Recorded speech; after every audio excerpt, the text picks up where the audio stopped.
क्या कंदालूं सूबाई वज़ीर सईद गनी चयो आहे त केनालनि प्रोजेक्ट पंजाब हुकूमत जो आहे। सईद गनी जो चवणु हो त सिंध में समूरनि सियासी पार्टियुनि खे केनालनि ते इतराज़ आहे। जेकॾहिं उन इतराज़ खे नज़रअंदाज़ कयो वेंदो त एहतिजाज थींदो। सईद गनी जो चवणु हो त केनालनि जे मामले ते असांजो मौक़िफ़ वाज़िह आहे त केनाल न ठहणु घुरिजनि।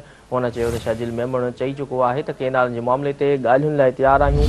सईद गनी चवणु हो त पंजाब ऐं सिंध हुकूमत उन मामले ते ॻाल्हाए रहियूं आहिनि। मां खे अहम ख़बर खां कंदा हलूं त सूबाई वज़ीर सईद गनी चयो आहे त केनालनि प्रोजेक्ट पंजाब हुकूमत जो आहे। सईद गनी जो चवणु हो त सिंध में समूरनि सियासी पार्टियुनि खे केनालनि ते इतराज़ आहे। जेकॾहिं उन इतराज़ खे नज़रअंदाज़ कयो वेंदो त एहतिजाज थींदो। सईद गनी जो चवणु हो त केनालनि जे मामले ते असांजो मौक़िफ़ वाज़िह आहे त केनाल न ठहणु घुरिजनि।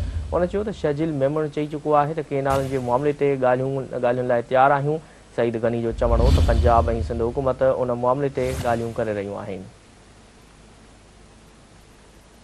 अहम ख़बर खां वाक़िया कंदा हलूं त सूबाई वज़ीर सईद गनी चयो आहे त केनालनि प्रोजेक्ट पंजाब हुकूमत जो आहे। सईद गनी जो चवणु हो त सिंध में समूरनि सियासी पार्टियुनि खे केनालनि ते इतराज़ आहे। जेकॾहिं उन इतराज़ खे नज़रअंदाज़ कयो वेंदो त एहतिजाज थींदो। सईद गनी जो चवणु हो त केनालनि जे मामले ते असांजो मौक़िफ़ वाज़िह आहे त केनाल न ठहणु घुरिजनि। हुन चयो त शहजील मेमण चई चुको आहे त केनाल जे मामले ते ॻाल्हियुनि लाइ तयारु आहियूं। सईद गनी जो चवणु हो त पंजाब ऐं सिंध हुकूमत उन मामले ते ॻाल्हाए रहियूं आहिनि।